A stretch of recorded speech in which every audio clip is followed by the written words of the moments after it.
Hello my game changers. Welcome to Magizhampoo audio novels. இன்னைக்கு நம்ம கேட்க போற இந்த நாவல் ஒரு பரபரப்பான த்ரில்லர் நாவல் தான். வாங்க பட்டுன்னு கதைக்குள்ள போயிடலாம். உறங்காத விழிகள். முழு நாவல். அத்தியாயம் 1. 60 நெருங்கி பிடித்திருந்த திரு வேதாச்சலம் பரபரப்போடு அந்த காவல் நிலையத்திற்குள் நுழைந்தார். அவருக்கு அங்கு யாரையும் தெரியாது. மகனை காணவில்லை என்ற பதட்டத்தில் மனைவியிடம் கூட கலந்து ஆலோசிக்காமல் காவல் நிலையத்தை நோக்கி புறப்பட்ட அவருக்கு அங்கு யாரை அணுகி எப்படி புகார் கொடுப்பது என்று ஒன்றும் விளங்கவில்லை. யார் சார் வேணும் என்று ஒரு லேடி கான்ஸ்டபிள் அதட்டலாக அவரை பார்த்து கேட்க, கம்ப்ளைண்ட் கொடுக்கணும் மேடம் என்று அவர் தயக்கத்தோடு சொன்னார். இன்ஸ்பெக்டர் சூரியன் வெளியில போயிருக்காரு. இல்ல மேடம், ரொம்ப அவசரம். நாட்டுல யாருக்குதான் சார் அவசரம் இல்ல?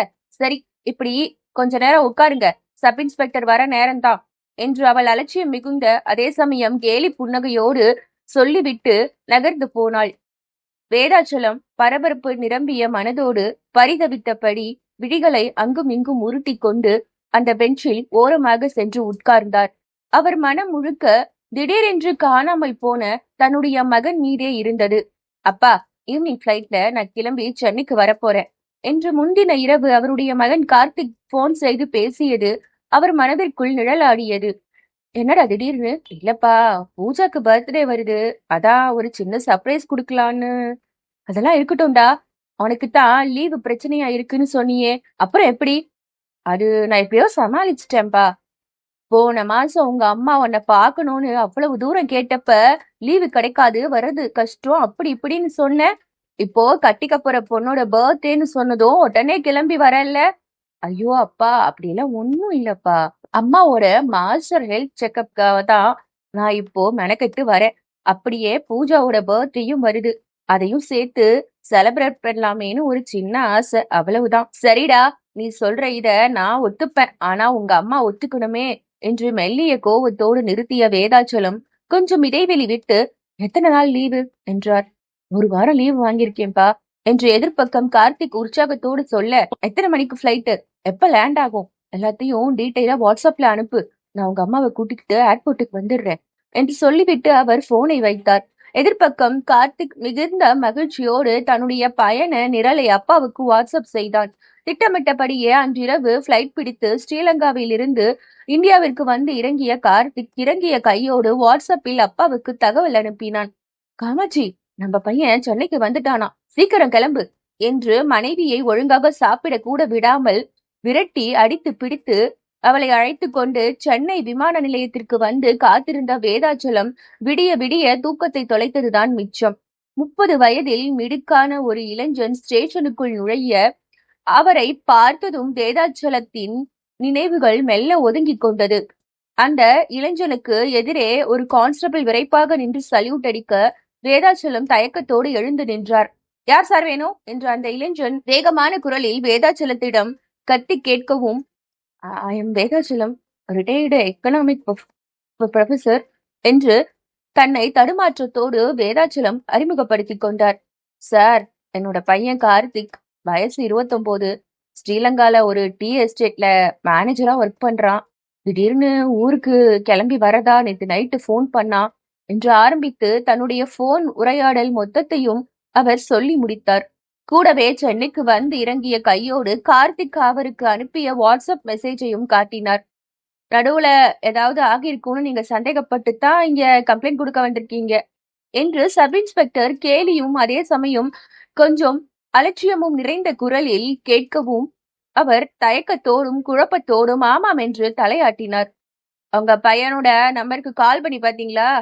18 தடவை கால் பண்ணிட்டேன் சார், 18 தடவையும் சுவிட்ச் ஆஃப் பண்ணி இருக்குன்னு தான் வந்துச்சு என்று வேதாச்சலம் கலவரம் மிகுந்த முகத்தோடு சொல்ல சப் இன்ஸ்பெக்டர் சஞ்சய் தீவிர சிந்தனைக்கு உட்பட்டான். அத்தியாயம் 2. சஞ்சய் தீவிர சிந்தனையில் ஆழ்ந்திருக்க வேதாச்சலத்தின் முகத்தில் கலவரம் கூடிக்கொண்டே இருந்தது. என் பையனை எப்படியாவது கண்டுபிடிச்சு கொடுத்துருங்க என்று கலக்கம் மாறாத குரலில் அவர் பேச, உங்க பையனோட போட்டோ ஏதாவது இருக்கா என்று சஞ்சய் சிந்தனையை கைவிட்டுவிட்டு கேட்டான்.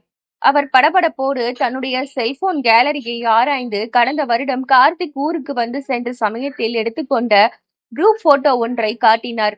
ஒவ்வொரு புகைப்படத்தையும் ஜூம் செய்து மெதுவாக ஆராய்ந்த சஞ்சய் கார்த்திக்கின் புகைப்படத்தை மற்றும் சில நிமிடங்கள் வைத்த கண் எடுக்காமல் பார்த்தான். பிறகு கார்த்திக்கின் பக்கத்தில் உரசிக்கொண்டு நின்றிருந்த அந்த இளம் பெண்ணின் முகத்தை சில வினாடிகள் கூர்ந்து கவனித்து விட்டு, இந்த பொண்ணு யாரு என்றான். சார், நான் சொன்னேன்ல, என் பையன் ஒரு பொண்ணை லவ் பண்றான்னு. அந்த பொண்ணுதான் சார் இது. பேரு பூஜா. நாங்களும் லவ்வுக்கு ஓகே சொல்லிட்டோம். 5-6 மாசத்துல கல்யாணம் கூட ஃபிக்ஸ் ஆயிருக்கு என்று அவர் டென்ஷனோடு பேசினார். அதை கேட்டு மெலிதாக தலையாட்டிய சஞ்சய் தன்னுடைய செல்போனை திரும்பி பார்க்க அது வைப்ரேஷனோடு ரீங்காரமிடத் தொடங்கியது. அவன் அதை அலட்சியமாக அட்டன் செய்து காதில் வைத்தான். ஓகே சார் என்று பரபரப்போடு சில வினாடிகளுக்கு பிறகு பதில் சொல்லிவிட்டு தன் முன்னால் உட்கார்ந்திருந்த வேதாச்சலத்தை அதே பரபரப்பு மிகுந்த விழிகளோடு பார்த்தான். கவலைப்படாதீங்க சார், பக்கத்துல தான் எங்கேயாவது இருப்பாரு, வந்துருவாரு என்றான். சார் என்று அவர் தயக்கத்தோடு எழுந்து நிற்க, கடவுளே, சரி சார், அங்க இருக்காரு ரைட்டர், அவர்கிட்ட போய் கம்ப்ளைண்ட் எழுதி கொடுங்க. உங்க பையனோட போட்டோவையும் அப்படியே எனக்கு வாட்ஸ்அப்ல அனுப்பி விடுங்க. என் நம்பர் ரைட்டர் கிட்ட இருக்கு. ஏதாவது தகவல் தெரிஞ்சா உடனே போன் பண்ணுங்க. எனக்கு ஒரு முக்கியமான வேலை, அவசரமா கிளம்ப வேண்டியிருக்கு என்று சொல்லிவிட்டு வேகமாக வெளியேறினான். வேதாச்சலத்தின் மனம் படபடப்போடு காணப்பட்டது. சார், எங்களுக்கு ஒரே பையன் சார், ப்ளீஸ் சார், எப்படியாவது கண்டுபிடிச்சு கொடுங்க சார் என்று 2 கரங்களையும் குவித்து ரைட்டரை பார்த்து கண்ணீர் விட்டார். அது ரைட்டருக்கு சங்கடமாக இருக்க அவர் உட்காரும்படி ஜாடையில் சொன்னார். வேதாச்சலம், பூஜா மற்றும் கார்த்திக் இருவரும் சேர்ந்து எடுத்துக்கொண்ட புகைப்படத்தை ரைட்டரிடம் சஞ்சயின் நம்பரை வாங்கி அனுப்பிவிட்டார். சார், நீங்க பூஜா கிட்ட விசாரிச்சு பாத்தீங்களா என்று ரைட்டர் மெல்லிய குரலில் கேட்க, அந்த பொண்ணு பேசுன சார், பாவம் சார், அதுக்கு ஒன்றும் தெரியல சார். அந்த பொண்ணு என்ன சொல்லுச்சு? 2 நாளைக்கு முன்னாடி கார்த்திக் வீடியோ கால்ல பேசினானா, அதுக்கப்புறம் அந்த பொண்ணுகிட்ட பேசலையாம், ஏதோ மெசேஜ் பண்ணானா, அவ்வளவுதான்னு சொல்லுச்சு சார். பாவம் சார், அதுக்கு எதுவும் தெரியாது சார். அவன் ஊருக்கு வர்றது கூட சர்ப்ரைஸா இருக்கட்டும்னு சொல்லாம தான் சார் வச்சிருந்தான். ஓகே சார், நீங்க வீட்டுக்கு கிளம்புங்க, கொஞ்சம் ரெஸ்ட் எடுங்க. எங்களுக்கு இங்க கொஞ்சம் அவசரமான வேலையெல்லாம் இருக்கு, அதெல்லாம் முடிச்சுட்டு உங்க பையனை பத்தி விசாரிக்க ஆரம்பிக்கிறோம் என்று ரைட்டர் கொஞ்சம் அலட்சியமான குரலில் சொல்லிவிட்டு கணினியில் ஏதோ தட்டச்சு செய்ய அது வேதாச்சலத்திற்கு மிகப்பெரிய ஏமாற்றத்தை கொடுத்தது. வேதாச்சலம் பெரிதாக நம்பிக்கொண்டிருந்த போலீஸ் ஸ்டேஷன் அவரை கைவிட்டு விட்டதாக அவருக்குள் ஒரு எண்ணம் எழுந்தது. அது மிகப்பெரிய சோகத்தை அவர் மனதிற்குள் எழச் செய்தது. அவர் பொங்கி வழிந்த கண்ணீரை சிரமப்பட்டு அடக்கி கொண்டு ஆட்டோ பிடித்து வீட்டிற்கு வந்து சேர்ந்தார். காமாட்சி மார்பில் கை வைத்து விம்மி விம்மி அழுது கொண்டிருந்தாள்.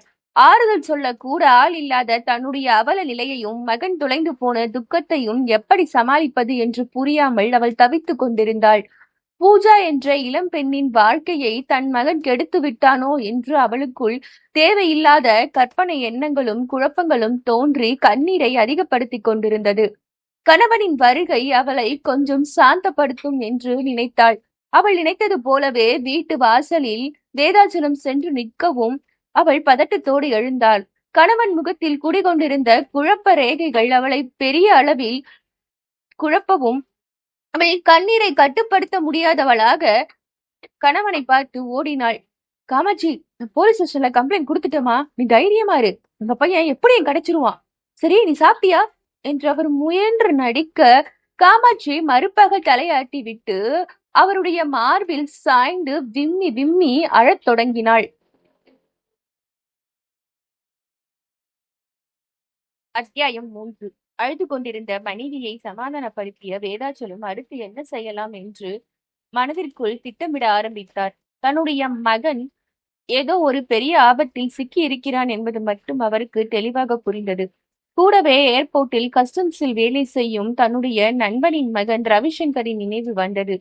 காமாட்சி, நீ தைரியமா இரு, என் ஃப்ரெண்டோட பையன் ரவிய பார்த்துட்டு வரேன் என்று அவர் பரபரப்போடு கிளம்பினார்.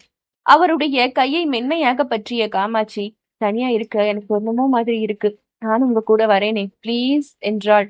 இல்லம்மா, அங்க இங்கன்னு நிறைய இடத்துல அலைய வேண்டி இருக்கும், விசாரிக்க அங்க இங்கன்னு நான் வெளியில சுட்டும் போது உன்னையும் கூட்டிட்டு போறது கஷ்டம்மா, உன்னால ரொம்ப நேரம் உட்கார்ந்து டிராவல் பண்ண முடியாது என்று மனதிற்குள் இருந்த பதட்டத்தை மறைத்து கொண்டு அவர் மெதுவான குரலில் சொன்னார்.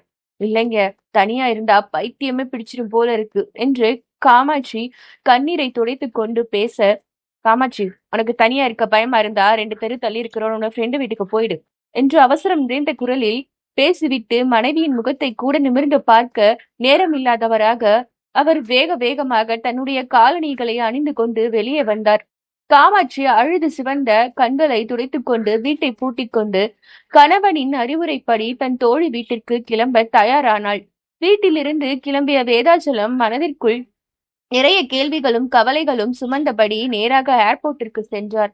அங்கு கஸ்டம்ஸ் அதிகாரியாக பணிபுரியும் தன்னுடைய நண்பனின் மகன் ரவிசங்கரை எப்படி தொடர்பு கொள்வது, அவனிடம் எப்படி நடந்த விஷயங்களை எல்லாம் சுருக்கமாக சொல்லி உதவி கேட்பது என்று நிறைய யோசித்து மெதுவாக திட்டமிட்டு ரவிசங்கருடைய நம்பரை அழுத்திவிட்டு காத்திருந்தார். எதிர்முனையில் பிஸியாக வேலை செய்து கொண்டிருந்த ரவிசங்கர் மெதுவாக போனை அட்டன் செய்து காதில் வைத்தான். ஹலோ அங்கிள், எப்படி இருக்கீங்க என்று மிகவும் இனிமையான குரலில் அவன் பேசத் தொடங்கினான். ஐயோ அங்கிள், இப்போ உங்ககிட்ட என்னால பேச முடியாது, ஐ எம் சாரி என்று அவன் முதலில் தவிர்க்க நினைத்தான். ஆனால் வேதாச்சலம் விடாப்பிடியாக தொடர்ந்து மன்றாடி கேட்கவும், ஓகே அங்கிள், மணி ஆயிடுச்சு, இன்னும் ஒரு 1/2 hourல லஞ்ச் பிரேக் வந்துடும், நீங்க அங்கேயே வெயிட் பண்ணுங்க, நான் லஞ்ச் பிரேக்குக்கு வெளியில வரேன், நம்ம 2 பேரும் பக்கத்துல எங்கேயாவது வெளியில போய் சாப்பிட்டுக்கிட்டே ரிலாக்ஸா உட்கார்ந்து பேசலாம் என்று ரவிசங்கர் சொல்லவும் அவர் மனதிற்குள் கொஞ்சம் நம்பிக்கை தோன்றியது. டே ரவி, உன்னை தாண்டா மலை மாதிரி நம்பி வந்திருக்கேன், ப்ளீஸ்டா ஹெல்ப் பண்ணுடா, கார்த்திக் உனக்கும் ஃப்ரெண்டு தானே என்று பரிதவிப்பு மிகுந்த குரலில் அவர் பேசவும் எதிர்ப்பக்கம் ரவிசங்கரின் மனம் கொஞ்சம் கொஞ்சமாக உருகி கரைந்தது. அவருக்கு உதவி செய்ய வேண்டும் என்ற எண்ணத்தையும் அவனுக்குள் வரவழைத்தது. நான் கண்டிப்பா லஞ்ச் பிரேக்ல உங்களை வந்து மீட் பண்றேன், இன்னும் ஒரு 1/2 மணி நேரம் நீங்க அங்கேயே அப்படியே உட்கார்ந்து வெயிட் பண்ணுங்க ப்ளீஸ் என்ற உறுதி நிறைந்த குரலில் அவன் சொல்லவும் வேதாச்சலம் போனை துண்டித்து விட்டு மகன் கிடைத்து விடுவான் என்ற முழு நம்பிக்கையோடு காத்திருக்க தொடங்கினார். 1/2 மணி நேரம் அவருக்கு அரை யுகம் போல தோன்றியது. மனதிற்குள் மகனுடைய நினைவுகள் மீண்டும் மீண்டும் வந்து மோதிக்கொண்டே இருந்தது. எப்படியோ பற்களை கடித்துக் கொண்டு நேரத்தை கடத்தி கொண்டிருந்த வேதாச்சலத்தின் முன்பு ரவிசங்கர் வந்து நின்றான். அவர்கள் இருவரும் சம்பிரதாயமாக சில கேள்விகளை கேட்டுக்கொண்டு வெளியேற தொடங்கினர். ரவி, நான் இங்கேயே இருக்கேன், எனக்கு சாப்பாடுலாம் வேண்டாம் என்று ஹோட்டலுக்குள் நுழைவதற்கு முன்பு சங்கடத்தோடு வேதாச்சலம் சொல்ல, அவன் விடாப்பிடியாக அவருடைய கையை பற்றி ஹோட்டலுக்கு அழைத்து சென்று அமர வைத்தான். அங்கிள், இங்க சாப்பாடு ரொம்ப நல்லா இருக்கும், 2 வாய் சாப்பிடுங்க, அதுக்கப்புறம் நிதானமா கார்த்திகை பத்தி பேசலாம் என்று சொல்லிவிட்டு தன் முன் வந்து நின்ற பேரரிடம் இருவருக்கும் லஞ்ச் ஆர்டர் செய்தான். வேதாச்சலம் சாப்பிடவே பணம் இல்லாமல் ரவிசங்கரின் கட்டாயத்திற்காக 2 வாய் மெல்ல விழுங்க ஆரம்பித்தார். ரவிசங்கர் அவரை கூர்மையோடு பார்த்தபடி அமைதியாக சாப்பிட்டு கொண்டிருந்தான்.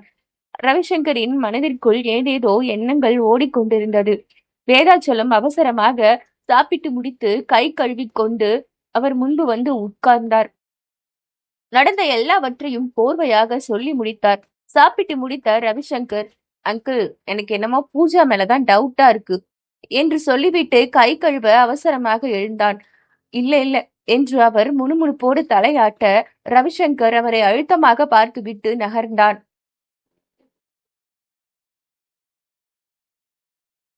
அத்தியாயம் 4. வேதாச்சலத்தின் முகத்தில் டென்ஷன் அதிகமாக இருந்தது. அந்த பொண்ணு அந்த மாதிரிலாம் பண்ணக்கூடிய பொண்ணு கிடையாது, அவனுக்கு வேற ஏதோ நடந்திருக்கு, அது என்னன்னு கண்டுபிடிக்கணும் என்று படபடப்போடு அவர் சொன்னார். ஓகே அங்கிள், என்னோட ஃப்ரெண்டோட தம்பி ஒருத்தன் இருக்கான், நல்ல படிச்ச பையன், கம்ப்யூட்டர்ல பெரிய ஜீனியஸ், அவங்கிட்ட ஹெல்ப் கேட்கலாம் என்று ரவிசங்கர் சொல்லவும், என்ன தான் படித்திருந்தாலும் கம்ப்யூட்டர் அறிவு பெரிதாக இல்லாத தனக்கு இது பற்றி எதுவும் தெரியாது என்று அவருக்குள் ஒரு சின்ன கலக்கம் தோன்றியது. வேதாச்சலம் திகைப்போடு ரவிசங்கரை பார்த்து தலையாட்டினார். நான் சொல்றது இவருக்கு புரியல போல என்று தனக்குள் நினைத்தவனாக ரவி பேசத் தொடங்கினான். அங்கிள், உங்க பையனை யாரோ கடத்திட்டு போயிருக்கலாம்னு எனக்கு தோணுது, அதுக்கு என்ன காரணம்னு தெரியல, உங்க பையனோட நம்பர் லாஸ்டா எந்த லொகேஷன்ல ஆஃப் ஆயிருக்குங்கிறத நம்ம முதல்ல கண்டுபிடிக்கணும். அதுக்கு இந்த எத்திக்கல் ஹேக்கிங் ரொம்ப யூஸ்ஃபுல்லா இருக்கும். அர்ஜுன் எத்திக்கல் ஹேக்கிங்ல பெரிய ஜீனியஸ், கண்டிப்பா நமக்கு ஹெல்ப் பண்ணுவான். அது மட்டும் இல்ல, போன்ல இருக்கிற IMEI நம்பரை வச்சு உங்க பையனுடைய கரண்ட் லொகேஷனை கூட அவனால ட்ராக் பண்ண முடியும். அவன் அவ்வளவு பெரிய ஆளு என்று ரவிசங்கர் முடிந்த அளவிற்கு வேதாச்சலத்திற்கு நம்பிக்கை அளிக்க நினைத்தான். அவர் எல்லாவற்றையும் கேட்டுக்கொண்டு மெல்ல தலையாட்டினார். அங்கிள், நீங்க இங்கேயே வெயிட் பண்ணுங்க. நான் ஆபீஸுக்கு போய் லீவ் சொல்லிட்டு அப்படியே அர்ஜுனுக்கு ஃபோன் பண்ணி விஷயத்த சொல்றேன். நம்ம 2 பேரும் இன்னும் ஒரு அரை மணி நேரத்துல அர்ஜுனை போய் மீட் பண்ணி இத பத்தி டிஸ்கஸ் பண்ணலாம் என்று சீரியஸான குரலில் ரவி அவரை பார்த்து சொல்லிவிட்டு வேகமாக எழுந்தான். டே கார்த்திக், என்னை ஏண்டா வயசான காலத்துல இப்படி அலைய வைக்கிற? நான் என்னடா தப்பு பண்ணேன்? உன் மேல எனக்கு உயிர். உங்க அம்மா உன்னை பார்க்காம சாப்பிடாம கொள்ளாம அழுதுகிட்டே இருக்காடா, சீக்கிரம் வந்துடுறா என்று அவருடைய மனம் ஓயாமல் புலம்பிக் கொண்டே இருந்தாலும் வெளியே தைரியமாக இருப்பது போல ரவிசங்கர் சொன்ன எல்லாவற்றையும் கேட்டுக்கொண்டு தலையாட்டினார்.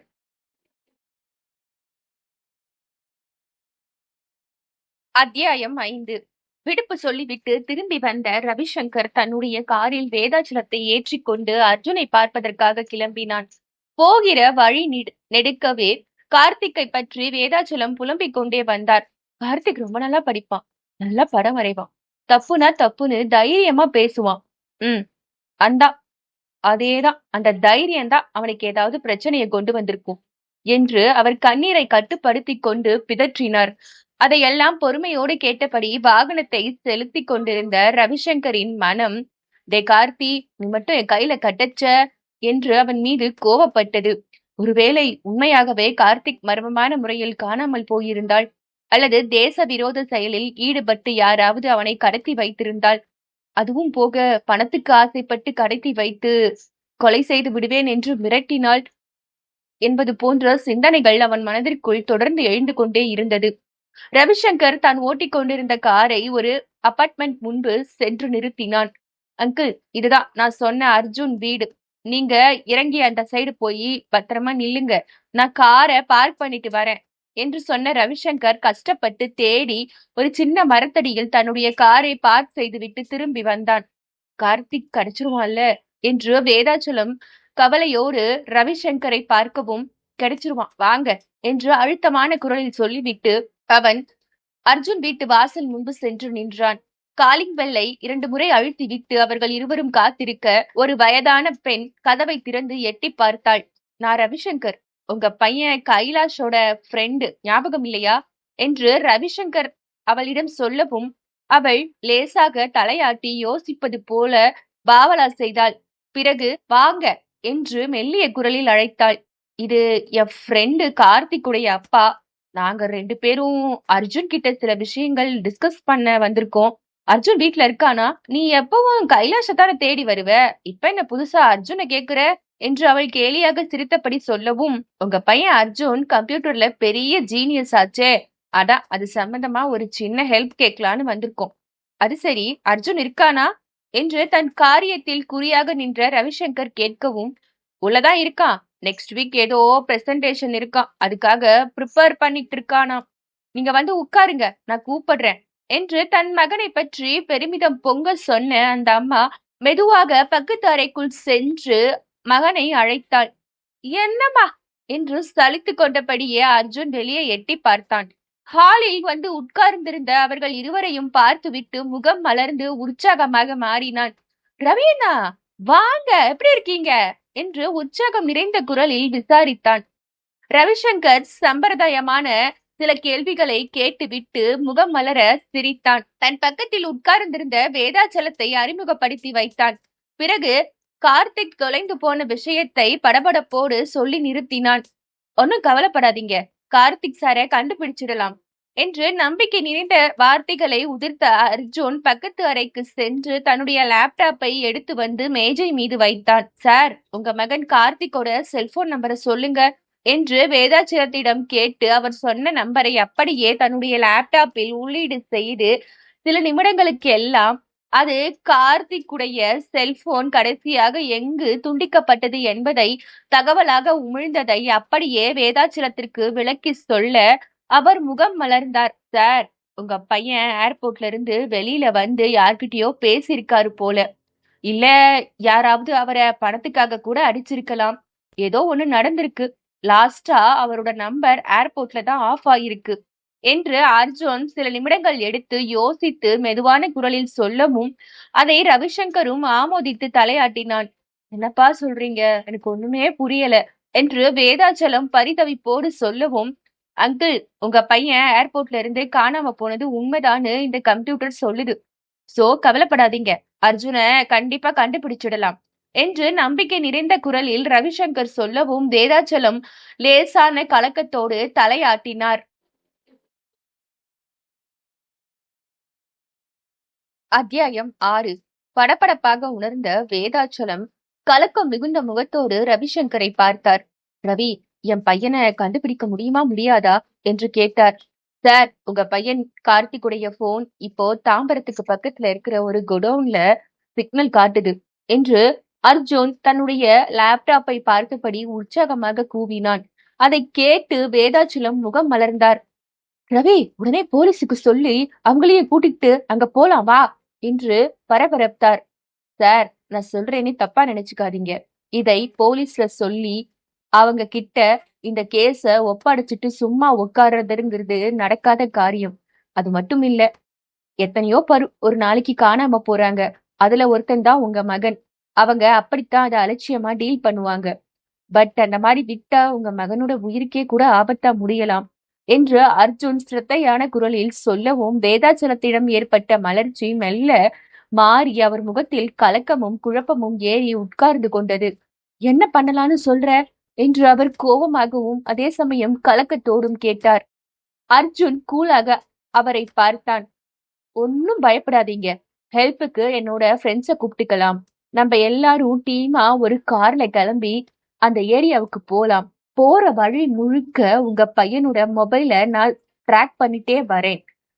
அவரை எப்படியாவது கண்டுபிடிச்சிடலாம். என்ன நம்புங்க என்று அவன் சொல்லவும் பழையபடி அவர் முகத்தில் கொஞ்சம் கொஞ்சமாக உற்சாகம் குடியேறத் தொடங்கியது. அர்ஜுன், நான் போலீஸ் கம்ப்ளைண்ட் வேற குடுத்துட்டேனே. பரவாயில்ல சார், அது பாட்டுக்கும் இருக்கட்டும் என்று அவன் மீண்டும் சொல்லவும் அவர் முகத்தில் இப்பொழுது பூரண மலர்ச்சி தோன்றியது. சார், 10 நிமிஷத்துல என் ஃப்ரெண்ட்ஸ் 2 பேரும் வந்துருவாங்க என்று தன்னுடைய நண்பர்களுக்கு வாட்ஸ்அப்பில் செய்தியை தட்டி விட்டு விட்டு அர்ஜுன் சில நிமிடங்களுக்கு பிறகு சொன்னான். ஓகே ஓகே என்று அவர் பரபரத்தார். அம்மா, 3 காஃபி என்று அவன் டிவி பார்த்து கொண்டிருந்த தன் அம்மாவை பார்த்து சொன்னான். அவள் சீரியல் பார்ப்பதற்கு இடைஞ்சல் செய்யும் மகனை மனதிற்குள் திட்டினாலும் வெளியே சிரித்த முகத்தோடு எழுந்து கிச்சனுக்குள் சென்றாள். ரவி அண்ணா, உங்ககிட்ட பேசணும் என்று ஓசைப்படாமல் வாட்ஸ்அப்பில் மெசேஜ் செய்த அர்ஜுன் லேப்டாப்பில் முழுகினான். அதை மெதுவாக எடுத்து படித்து பார்த்த ரவிசங்கர் அர்ஜுனை ஓர கண்ணால் கவனித்து விட்டு எழுந்து, அர்ஜுன், எனக்கு அவசரமா ரெஸ்ட் ரூம் போகணும் என்றான். வாங்க அண்ணா, நான் காட்டுறேன் என்று அர்ஜுன் லேப்டாப்பில் இருந்து எழுந்து மெதுவாக நடக்க அவனை ரவிசங்கர் பின்தொடர்ந்து நடந்தான். கார்த்திக் எப்படியாவது கிடைத்துவிட வேண்டும் என்று மனதிற்குள் பிரார்த்தனை செய்து கொண்டிருந்த வேதாச்சலம் கண்களை மூடி மனதிற்குள் கந்தசஷ்டி கவசத்தை முணுமுணுக்க தொடங்கினார். அத்தியாயம் 7. அர்ஜுன் தன் அறைக்கு அழைத்து சென்ற ரவிசங்கரை ஜாடையில் உட்காரும்படி சொன்னான். மெதுவாக சென்று வாசல் கதவை மூடினான். அர்ஜுன், அதுக்காக என்ன தனியா வர சொன்ன என்று ரவி கிசுகிசுப்பான குரலில் பேசவும், ரவி அண்ணா, உங்ககிட்ட ஒரு விஷயம் பேசணும். அத அந்த பெரியவரை வச்சுக்கிட்டு பேச முடியாது. அதனாலதான் தனியா கூப்பிட்டேன். ஓகே, என்ன விஷயம்? அண்ணா, பெரியவருக்கு விஷயம் தெரிஞ்சிருச்சுன்னா? என்ன அர்ஜுன், திடீர்னு இப்படி கேட்டுட்ட? அவரு என் அப்பாவோட க்ளோஸ் ஃப்ரெண்ட். ரொம்ப நல்ல மனுஷன். கொஞ்சம் ஏமாளியும் கூட. இதையெல்லாம் கண்டுபிடிக்கிற அளவுக்கு அவருக்கு பிரெயின் கிடையாது என்று கடினமான குரலில் ரவிசங்கர் சொன்னான். அர்ஜுன் லேசான மலர்ச்சியோடு சிரித்தான். அண்ணா, நான் கேட்டதை நீங்க தப்பா எடுத்துக்கிட்டீங்க என்று அவன் மெல்லிய குரலில் சொல்லவும் ரவிசங்கர் மறுப்பாக தலையாட்டினான். அண்ணா, அந்த பெரியவர் ரொம்ப டென்ஷனா இருக்காரு போல இருக்கு. கார்த்திக் உயிரோட கிடைக்கலனா பிரச்சனை ஆயிடும்னு தோணுது. டேய், நல்ல வேலை இதையெல்லாம் அவர் முன்னாடி வச்சு கேட்காம தனியா கூட்டிட்டு வந்து கேட்டேன். அவருக்கு கார்த்திகை பத்தி எந்த விஷயத்தையும் முழுசா நம்ம சொல்ல போறது இல்ல. ஆனா அவரை வச்சு நம்ம நினைச்சதெல்லாம் ஒழுங்கா முடிக்கணும். கேர்ஃபுல்லா இந்த விஷயத்த ஹேண்டில் பண்ணணும்டா என்று ரவி மீண்டும் அழுத்தம் மிகுந்த குரலில் சொன்னான். சரி அண்ணா, அதுக்கு முன்னாடி நீங்க உங்க ஆபீஸ்க்கு போன் பண்ணி கார்த்திக் எந்த ஃபிளைட்ல வந்தா எத்தனை மணிக்கு லேண்ட் ஆனான்னு எல்லாத்தையும் கலெக்ட் பண்ணுங்க. முடிஞ்சா கார்த்திக் ஒர்க் பண்ற எஸ்டேட்டுக்கு போன் பண்ணி அங்க ஏதாச்சும் பிரச்சனையான்னு விசாரிங்க. அப்படியே அவன் லவ் பண்ற பொண்ணு பூஜாவையும் கொஞ்சம் கண்காணிக்க சொல்லுங்க. சரிடா என்று தட்டிமனான குரலில் சொல்லிவிட்டு ரவிசங்கர் மெதுவாக அறையிலிருந்து வெளியே வந்தான். அவர்கள் கதவை திறந்து கொண்டு வருவதை ஹாலில் உட்கார்ந்து பார்த்து கொண்டிருந்த வேதாச்சலம் அர்ஜுனிடம் மனதிற்குள் தோன்றிய சில கேள்விகளை கேட்க நினைத்தார். ஆனால் அந்த சமயத்திற்கு சரியாக வீட்டின் காலிங் பெல் ஒலிக்கவும் அர்ஜுன் மெதுவாக வாசலை நோக்கி நகர்ந்தான். கதவை திறந்து வெளியே நின்றிருந்த தனது 2 நண்பர்களையும் பார்த்துவிட்டு உற்சாகம் அடைந்தான்.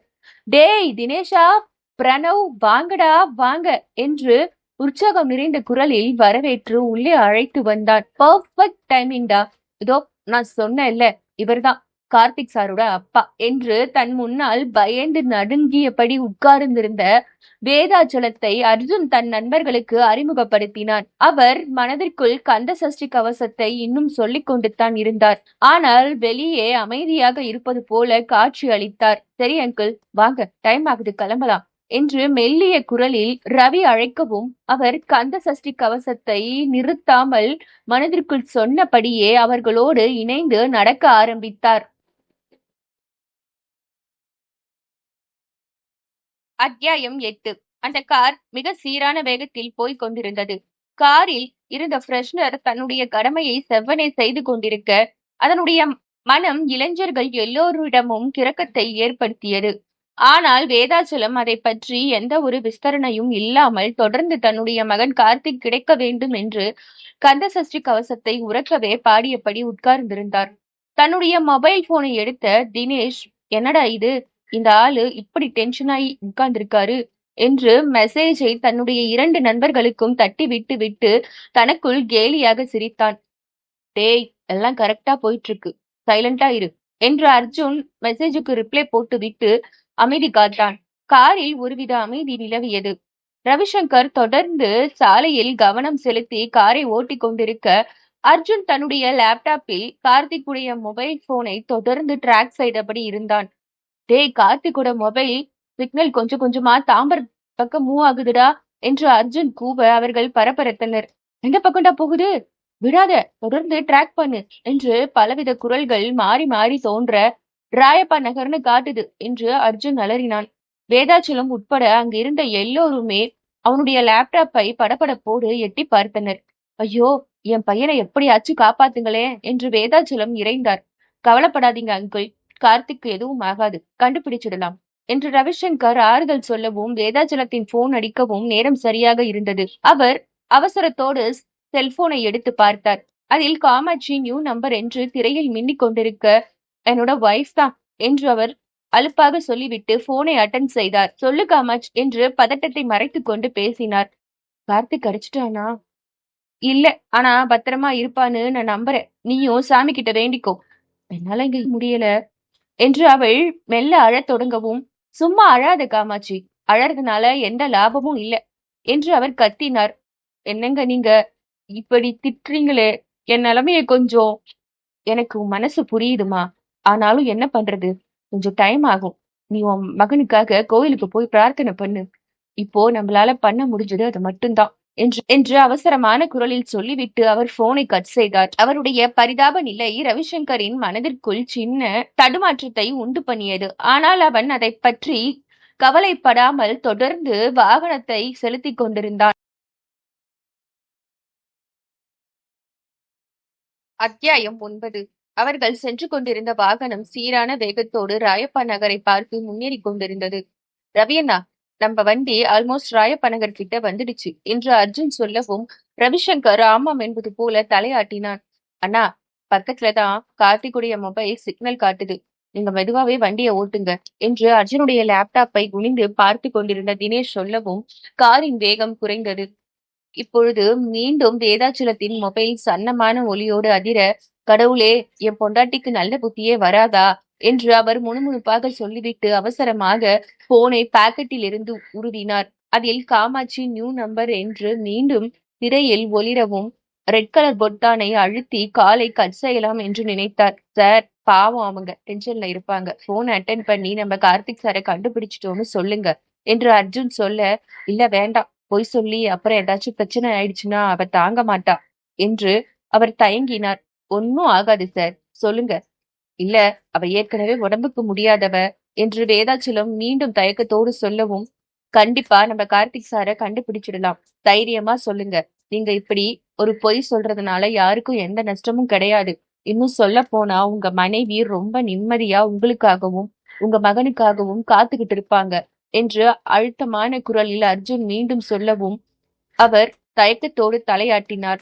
அதற்குள் போன் முழுவதும் அடித்து ஓய மெதுவாக மனைவியின் நம்பரை அழுத்திவிட்டு தொடர்புக்காக சில வினாடிகள் காத்திருந்தார். எதிர்ப்பக்கம் தொடர்பு கிடைத்தவுடன், காமாட்சி, நம்ம பையன் இருக்கிற இடத்த கண்டுபிடிச்சிட்டோம். ஆனா அவனை இன்னும் நாங்க பார்க்கல. நீ டென்ஷன் ஆகாம வீட்டுல பத்திரமா இரு. நானே உனக்கு 2 மணி நேரம் கழிச்சு போன் பண்றேன் என்று சொல்லிவிட்டு போனை அணைத்து பாக்கெட்டுக்குள் போட்டார். சீரான வேகத்தில் உருண்டு கொண்டிருந்த அந்த கார் அமைதியில் மூழ்கி கிடந்தது. ரவிசங்கர் பக்கவாட்டில் இருந்த தன்னுடைய நண்பர்களையும் வேதாச்சலத்தையும் ஓரக்கண்ணில் பார்த்தான். திடீரென்று அவனுடைய கார் பிரேக் அடித்து நிற்கவும், காரில் இருந்த எல்லோருமே அதிர்ச்சியோடு சாலையை வரித்தனர். அவர்கள் பயணம் செய்து கொண்டிருந்த காரை 4, 5 போலீஸ்காரர்கள் கூட்டமாக வந்து வழிமறித்து நிற்பதை பார்த்துவிட்டு வேதாச்சலத்தின் முகத்தில் மெல்லிய டென்ஷன் கூடியது. காரை செலுத்திக் கொண்டிருந்த ரவிசங்கருக்கு ஏசியையும் மீறி வேர்க்க ஆரம்பித்தது. என்னண்ணா ஆச்சு என்று அர்ஜுன் பதட்டப்பட, ரவி, ஏன்பா அப்படி போலீஸ் எல்லாம் நம்மள வழிமறிக்குது என்று படபடப்போடு வேதாச்சலம் வேறு காரில் இருந்து இறங்க முயன்றார். யாரோ கார்ல இருந்து கீழே இறங்க வேண்டாம் என்று சற்றே கடினமான குரலில் உத்தரவு போட்ட ரவிசங்கர் அவசரமாக டிரைவர் சீட்டில் இருந்து கீழே இறங்கி போலீஸை பார்த்து நடக்க ஆரம்பித்தான். அத்தியாயம் 10. காரில் இருந்து இறங்கி போலீஸை பார்த்து முன்னேறிய ரவிசங்கரின் மனதிற்குள் நிறைய கேள்விகளும் குழப்பங்களும் தோன்றிக் கொண்டே இருந்தன. நீங்க யாரு என்ற கேள்வியோடு எதிரே நின்றிருந்த லோக்கல் இன்ஸ்பெக்டர் ரவிசங்கரை பார்க்கவும் அவன் தன்னுடைய கஸ்டம்ஸ் ஐடி கார்டை எடுத்து நீட்டினான். ஓ சார், நீங்க கஸ்டம்ஸ் ஆபீசரா? ஐம் சாரி, உங்களை டிஸ்டர்ப் பண்ணிட்டோம், நீங்க கிளம்புங்க என்று தனக்கு அந்த போலீஸ்காரர் சல்யூட் அடிப்பார் என்று பெருமிதத்தோடு நின்றிருந்த ரவிசங்கருக்கு அவர் முகத்தில் படர்ந்த கடுமை எரிச்சலையும் ஏமாற்றத்தையும் கொடுத்தது. மிஸ்டர் ரவி, உங்களைத்தான் நாங்க எதிர்பார்த்துக்கிட்டு இருந்தோம். வாங்க, பக்கத்துலதான் எங்க ஸ்டேஷன், அங்க போய் உட்கார்ந்து நிதானமா பேசலாம் என்று இன்ஸ்பெக்டர் தமிழ்ச்செல்வன் என்ற பெயர் பலகையை தாங்கி இருந்த அந்த நடுத்தர வயது ஆபீசர் சற்றே மிடுக்கோடு பேசவும் ரவிசங்கரின் முகத்தில் கடுமை பரவியது. சார், என்ன காரணம்னு சொல்லாம என்ன மாதிரி ஏகே கிரேட் ஆபீசரை எல்லாம் நீங்க அரெஸ்ட் பண்ண முடியாது என்று அவன் திமிரோடு பதில் சொன்னான். நான் அரெஸ்ட் பண்றதா உங்ககிட்ட சொல்லவே இல்லையே என்று கேலியாக சிரித்த இன்ஸ்பெக்டர் தமிழ்ச்செல்வன், நீங்க டென்ஷன் ஆகிறத பார்த்தா பெருசா ஏதோ பண்ணிட்டு தான் போயிட்டு இருக்கீங்க போல இருக்கு என்று நக்கலாக கேட்டார். இன்ஸ்பெக்டர், மைண்ட் யுவர் லாங்குவேஜ் என்று அவன் கோபப்பட, காரில் இருந்து வேகமாக இறங்கிய வேதாச்சலம் இன்ஸ்பெக்டர் தமிழ்ச்செல்வன் பக்கத்தில் போய் நின்றார். இன்ஸ்பெக்டர், என் மகன் கார்த்திக் சேஃபா இருக்கான்ல என்று உரத்த குரலில் கேட்டார். வேதாச்சலத்தை அதிர்ச்சியோடு திரும்பி பார்த்த ரவிசங்கர் பற்களை நரநரவென்று கடித்தான். கோபமாக அவரை பார்த்து ஏதோ சொல்ல வாய் திறக்க முற்பட்டான். இன்ஸ்பெக்டர் தமிழ்ச்செல்வன் தன்னுடைய குழுவிற்கு கஞ்சாடை காட்ட ரவிசங்கர் செலுத்திக் கொண்டு வந்த காரை அவர்கள் சுற்றி வளைத்தனர். காருக்குள் உட்கார்ந்திருந்த அர்ஜுன், தினேஷ், பிரணவ் 3 பேரும் போலீசாரை பார்த்ததும் தப்பி ஓட முயற்சி செய்ய அவர்களை கான்ஸ்டபிள்கள் சுற்றி வளைத்து பிடித்து போலீஸ் வாகனத்தில் ஏற்றினர். அதையெல்லாம் பார்த்த ரவிசங்கர் தான் வசமாக சிக்கி விட்டோம் என்பதை நன்றாக புரிந்து கொண்டு தலைகுனிந்து நின்றான். மிஸ்டர் ரவிசங்கர், நீங்க கஸ்டம்ஸ் ஆபீசர்ங்கிறத ஒரு காரணமா வச்சுதான் உங்களை மரியாதையா நடத்தணும்னு நான் நினைச்சு, அந்த மரியாதைய கெடுத்துக்காம ஒழுங்கா எங்களுக்கு கோஆபரேட் பண்ணு என்று எரிச்சல் மிகுந்த குரலில் தமிழ்ச்செல்வன் சொல்லவும், ரவிசங்கர், இல்ல சார், அது என்ன நடந்துச்சுன்னா நான் உங்களுக்கு எக்ஸ்பிளைன் பண்றேன், ஒரு 10 நிமிஷம் அப்படி கொஞ்சம் தனியா வர முடியுமா என்று தடுமாற்றத்தோடு அவரிடம் பேச, ஹலோ, என்ன நினைச்சிட்டு இருக்கீங்க உங்க மனசுல என்று அவர் முறைத்தார். இல்ல சார், அது கொஞ்சம் வாங்கலேன், எங்க ஸ்டேஷன் பக்கத்துலதான் இருக்கு, அங்க போய் உட்கார்ந்து எவ்வளவு நேரம் வேணா பேசலாம் என்று எரிச்சல் மிகுந்த குரலில் சொன்ன தமிழ்ச்செல்வன் அவன் தோளில் கை வைத்து தள்ளவும், வேதாச்சலத்தை மேலிருந்து கீழாக ரவிசங்கர் பார்த்து விட்டு முறைத்தான். வாங்க, அப்புறம் போஸ் கொடுத்துக்கலாம் என்று அலட்சியத்தோடு சொன்ன தமிழ்ச்செல்வன் ரவிசங்கரின் தோளில் கை வைத்து வேகமாக போலீஸ் வாகனத்தை பார்த்து தள்ளிவிட்டார். மை டியர் கேம் சேஞ்சர்ஸ், உங்களுக்கு 10வது அத்தியாயம் ரொம்ப பெரிய குழப்பத்தை கொடுத்துருக்குன்னு எனக்கு நல்லாவே தெரியும். கார்த்திக்க கண்டுபிடிக்க ஹெல்ப் பண்ணத்தானே ரவிசங்கரும் அவருடைய ஃப்ரெண்ட்ஸ் அர்ஜுனும் வந்தாங்க. அப்படி இருக்கும்போது போலீஸ் எதுக்காக அவங்கள கைது பண்ணணும்? கார்த்திக்கு என்ன ஆச்சு? இதெல்லாம் நீங்க யோசிச்சுட்டு இருப்பீங்கன்னு எனக்கு தெரியும். வாங்க 11வது அத்தியாயத்துல இருந்து கார்த்திக் என்ன பண்ணா, எதுக்காக காணாம போனாங்கிறத எல்லாம் தெரிஞ்சுக்கலாம். அத்தியாயம் கார்த்திக் தனக்கான போர்டிங் பாஸை பெற்றுக்கொண்டு அங்கு காலியாக கிடந்த நாற்காலியில் சென்று உட்கார்ந்தான். ஆனால் அவனுடைய கண்களும் புத்தியும் பக்கத்தில் இருந்த அந்த அழகிய இளம் பெண் மீதே இருந்தது. பார்க்க அழகா இருக்கா, டிராவல் பண்ற டைம் போர் அடிக்காம இருக்கணும்னா இவகிட்ட ஃப்ரெண்ட்ஷிப் வச்சுக்கலாம் என்று அவன் தனக்குள் மெல்ல யோசித்தான். அதே சமயம் அந்த பெண்ணை நோட்டம் விட்டபடியும் இருந்தான். அந்த பெண் தனக்கான போர்டிங் பாஸை பெற்றுக்கொண்டு அவனுக்கு பக்கவாட்டில் கிடந்த நாற்காலியில் வந்து உட்கார்ந்தாள். அவன் அலாட்டாகி அவளை பார்த்து சிக்கனமாக சிரிக்க அவளும் அதே சிக்கனத்தோடு சிரித்து வைத்தாள். ஹலோ, ஐம் கார்த்திக் என்று 5 நிமிட இடைவெளிக்கு பிறகு அவன் தன்னுடைய வலது கரத்தை நீட்டவும் அவளும் புன்னகை மிகுந்த முகத்தோடு I am Vani, medical student. இது என்னோட அபிஷியல் ட்ரிப் என்று தன்னை அறிமுகப்படுத்தி கொண்டாள். நான் சென்னை தான், MBA முடிச்சுட்டு இங்க ஒரு டீ எஸ்டேட்ல மேனேஜரா ஒர்க் பண்றேன். இப்ப சின்னதா ஒரு பிரேக் எடுத்துட்டு சென்னைக்கு போய் அப்பா அம்மாவை பார்க்கலான்னு ஐடியா என்றான். அவனுடைய மனதிற்குள் திடீரென்று தன்னுடைய அருமை காதலி பூஜாவின் முகம் தோன்றி மறைந்தது. அந்த ராட்சசிக்கு மட்டும் நான் இந்த பொண்ணு கிட்ட பேசிட்டு இருக்கிறது தெரிஞ்சுது, அவ்வளவுதான் என்ற எண்ணமும் அவனுக்குள் வந்து சென்றது. ஆனால் அவன் அதை பெரிதுபடுத்தாமல் தொடர்ந்து தன் பக்கவாட்டில் உட்கார்ந்திருந்த அந்த அழகிய பெண்ணிடம் சிரித்து பேசிக்கொண்டே இருந்தான். திடீரென்று அவளுடைய செல்போன் அடிக்கவும் அவள் அதை எடுத்துக்கொண்டு மெதுவாக எழுந்து எக்ஸ்கியூஸ் மீ, பர்சனல் கால் என்று விட்டு விலகி சென்றாள். அவளுடைய முகத்தில் மெல்லிய பதற்றம் தோன்றி இருப்பதை கார்த்திக் கவனித்தான். என்னவா இருக்கும் என்று அவனுடைய மூளை மெதுவாக யோசிக்க ஆரம்பித்தது. அவளுக்கு ஏதாச்சும் பிரச்சனையா இருந்தா என்று அவன் மெல்ல சிந்திக்க, எதுவா இருந்தா நமக்கு என்ன என்று புத்தி அவனை அடக்கியது. பாவம், ஏதாச்சும் சீரியஸ் மேட்டரா இருந்தா என்று மெதுவாக யோசித்தவன் அடுத்தவர்களின் விஷயத்தில் தலையிடுவது அநாகரிகம் என்று தெரிந்திருந்தும் வாணியின் அழகு அவனை கட்டி இழுக்க அவளுக்கு தன்னுடைய உதவி தேவைப்படுமோ என்று யோசித்து விட்டு எதிர்ப்புறம் இருந்த ஜென்ஸ் டாய்லெட்டை நோக்கி நடப்பவன் போல மெதுவாக எழுந்து நடந்தான். அவள் என்ன பேசுகிறாள் என்று 2 காதுகளையும் தீட்டிக் கொண்டு அடிமேல் அடி எடுத்து வைத்து அவன் முன்னேற வாணி பேசுவது அவன் காதில் தெளிவாக கேட்டது. இங்க கஸ்டம்ஸ் எல்லாம் ஓகேதான், எதுவும் பிரச்சனை இல்ல. என்னை பத்தி கவலைப்பட வேண்டாம், நான் எப்படியும் பாத்துப்பேன். இங்க ஒரு இளிச்சவாயன் கிடைச்சிருக்கான், அவனை வச்சு எப்படியாவது எடுத்துட்டு வந்துருவேன். சரி சரி, நீங்க கொஞ்சம் கவனமா இருங்க. நான் வந்து இறங்குனதும் தகவல் தரேன் என்று அவள் தொடர்ந்து பேசிக் கொண்டிருப்பது கார்த்திக்கின் காதில் விழ அவன் மனதிற்குள் மெல்லிய அதிர்ச்சி எட்டி பார்த்தது. ஐயோ, ஏதோ பெரிய மேட்ரு போலையே என்று அவனுடைய புத்தி அலாட்டாக அவன் கழிவறைக்குள் சென்று மெதுவாக திரும்பி வந்து தன்னுடைய பழைய இடத்தில் உட்கார்ந்து கொண்டான். வாணி இன்னமும் செல்போனில் தொடர்ந்து பேசிக் கொண்டுதான் இருந்தாள். அதை கண்டு கொள்ளாதவன் போல கார்த்திக் அமைதியாக உட்கார்ந்திருந்தாலும் அவனுக்குள் மெல்ல மெல்ல பயம் தோன்றி அவன் மனதிற்குள் பதட்டத்தை அதிகப்படுத்துவதை அவனால் உணர முடிந்தது. அத்தியாயம் 12. அவள் மீண்டும் கார்த்திக் பக்கத்தில் வந்து உட்கார்ந்ததும் கார்த்திக் மெதுவாக அவளை பார்த்து புன்முறுவல் பூத்தான். ஆனால் மனதிற்குள் அவளிடம் ஏதோ மிகப்பெரிய தவறு உள்ளது, அவள் ஆபத்தானவள் என்று அழுத்தமாக தோன்றியது. அதை தன்னுடைய முகம் காட்டி கொடுத்து விடுமோ என்று யோசித்து வேறு பக்கம் முகத்தை திருப்பிக் கொண்டான். பிளைட் கிளம்புவதற்கான அறிவிப்பு வரவும் மெதுவாக தன்னுடைய லக்கேஜ்களை எடுத்துக்கொண்டு நடக்க ஆரம்பித்தான். அவனை பின்தொடர்ந்து வாணியும் வந்தாள். அவர்கள் இருவரும் பிளைட்டில் ஏறி தங்களுக்கான இருக்கையை சோதித்து விட்டு அதிர்ச்சி அடைந்தனர். காரணம், அவர்கள் இருவருக்குமே பக்கத்து பக்கத்து இருக்கைகள் ஒதுக்கப்பட்டிருந்தது.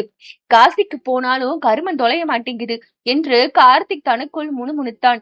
அழகா இருக்காளேன்னு ஒரு ஸ்மைல் பண்ண, போர் அடிக்காம இருக்கணுமேனு கடலை போட நினைச்சேன், அதுக்கு நல்ல பனிஷ்மெண்ட் கிடைச்சிருச்சு என்று கார்த்திக் தனக்குள் வடிவேலு மாடுலேஷனில் புலம்பிக் கொண்டிருந்தான். ஹலோ மிஸ்டர் கார்த்திக் என்று புன்சிரிப்பு மாறாத முகத்தோடு வாணி, கலகலப்பா பேசிட்டு இருந்தீங்க, திடீர்னு ஆஃப் ஆயிட்டீங்க, எனிதிங் ராங் என்று விசாரித்தாள். அதெல்லாம் ஒண்ணும் இல்லைங்க, நானா எங்க ஆபீஸ பத்தி யோசிச்சுட்டு இருக்கேன். அங்க ஒரு சின்ன ப்ராப்ளம் என்று அவன் தடுமாற்றத்தோடு சொன்னான். அவள் கொல்லென்று சிரித்தாள். நான் மெடிக்கல் ஸ்டூடெண்ட். என்கிட்ட பொய் சொல்ல முடியாது. ஏன்? அது எப்படி? உங்க கண்ண வச்சே நான் கண்டுபிடிச்சிருவேன் என்று விட்டு அவள் மீண்டும் சிரிக்க, அவன் கண்களை அலைபாய விட்டான். தெரியுங்க.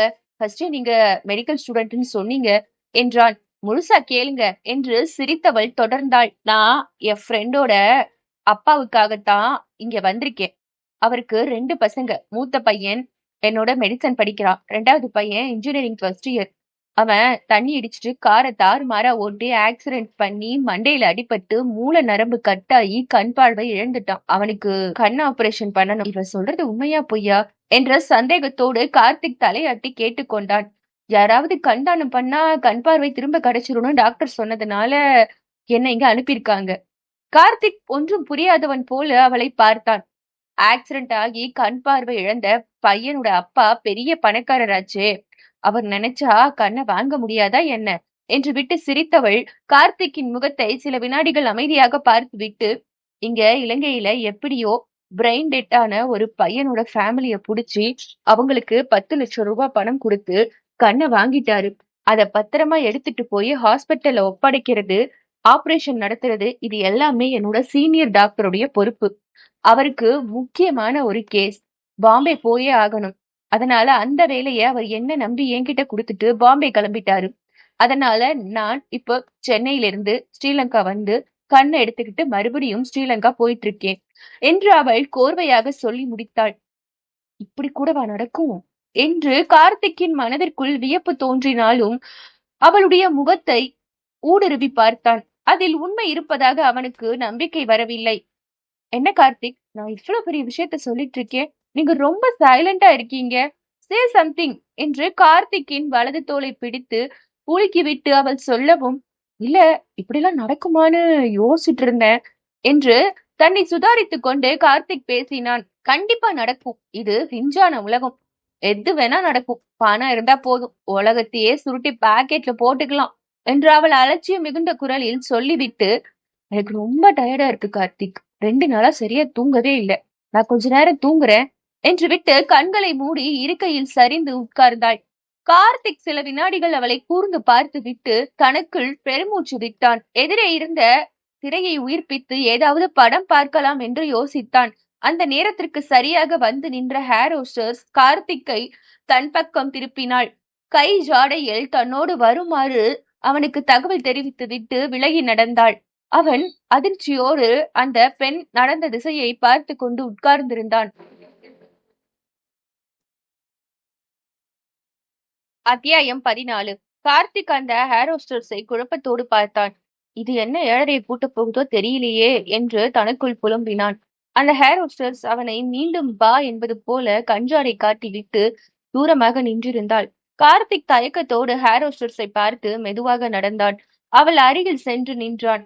அவள் மெலிதாக புன்னகைத்தாள். தன் கையில் குழல் போல சுருட்டி வைத்திருந்த அந்த பேப்பர் சுருளை அவன் கையில் திணித்து விட்டு டாய்லெட்டுக்கு போ என்பது போல கஞ்சாடை காட்டி விட்டு விலகி நடந்தாள். வாட்ஸ் ஹேப்பனிங் ஹியர் என்று அவன் மனதிற்குள் ஒரு பயம் கலந்த குரல் ஒலித்தது. அவன் அந்த ஹேர் ஹோஸ்டர்ஸ் பெண்ணை கொஞ்ச நேரம் நின்று பார்த்துவிட்டு பிறகு மெதுவாக டாய்லெட்டுக்குள் சென்றான். அவள் கொடுத்த பேப்பர் சுருளை பிரித்து படிக்க ஆரம்பித்தான். படிக்க படிக்க அவன் முகத்தில் அதிர்ச்சி பரவியது. கவனம் என்று தமிழிலும் ஆங்கிலத்திலும் ஹேர் ஹோஸ்டர்ஸ் பெண் எச்சரிப்பது போல பேப்பரின் பின்பக்கம் பெரிய எழுத்துக்களில் எழுதியிருந்தாள். அதை அப்படியே கிழித்து சத்தம் போடாமல் டாய்லெட்டுக்குள் போட்டு ஃப்ளஷ் செய்துவிட்டு மெதுவாக வெளியே வந்தாள். வாணி கண்களை மூடி இருக்கையில் சரிந்தபடி உட்கார்ந்திருந்தாள். அவளை எப்படி சமாளிக்கப் போகிறோம் என்று யோசித்தபடி கார்த்திக் தன்னுடைய இருக்கையில் வந்து மெதுவாக உட்கார்ந்தான். அவன் உட்கார்ந்த அடுத்த வினாடியே கண்களை திறந்து அவனுடைய முகத்தை கூர்ந்து பார்த்த வாணி, என்னாச்சு, ஏன் டல்லா இருக்கீங்க என்று விசாரித்தாள். அவன் ஒன்றும் இல்லை என்பது போல தலையாட்டி விட்டு இருக்கையில் சரிந்து கண்களை மூடிக்கொண்டான். விமானம் அதன் போக்கில் தொடர்ந்து பறந்து கொண்டே இருந்தது. விமானத்தில் பயணம் செய்து கொண்டிருந்த சக பயணிகள் எல்லோரும் நிம்மதியாக தங்கள் பயணத்தை தொடர்ந்து கொண்டிருப்பது போல கார்த்திக் நினைத்தான். ஆனால் தான் மட்டும் பதட்டத்தோடு இருப்பதாக அவனுக்கு தோன்றியது. அவனுடைய மனதிற்குள் அந்த விமான பணிப்பெண் கொடுத்த பேப்பர் சுருளில் இருந்த தகவல் மீண்டும் மீண்டும் தோன்றி அச்சுறுத்திக் கொண்டே இருந்தது. பொண்ணு அழகா இருக்கேன்னு ஒரு ஸ்மைல் பண்ண அது இவ்வளவு பெரிய பிரச்சனையில கொண்டு வந்து விட்டுடுச்சே என்று தனக்குள் புலம்பினான். இனி புலம்பி என்ன பண்றது என்று தனக்குத்தானே ஆறுதலும் சொல்லிக் கொண்டான். நிலைமையை எப்படியாவது சமாளித்து தப்பிவிட வேண்டும் என்று தனக்குள் தைரியத்தை வரவழைத்துக் கொண்டு அவசரமாக கண்களை திறந்து தன் பக்கத்தில் உட்கார்ந்திருந்த வாணியை நோட்டம் விட்டான். அவள் கண்களை மூடியபடி உறங்குவது போல உட்கார்ந்திருந்தாள்.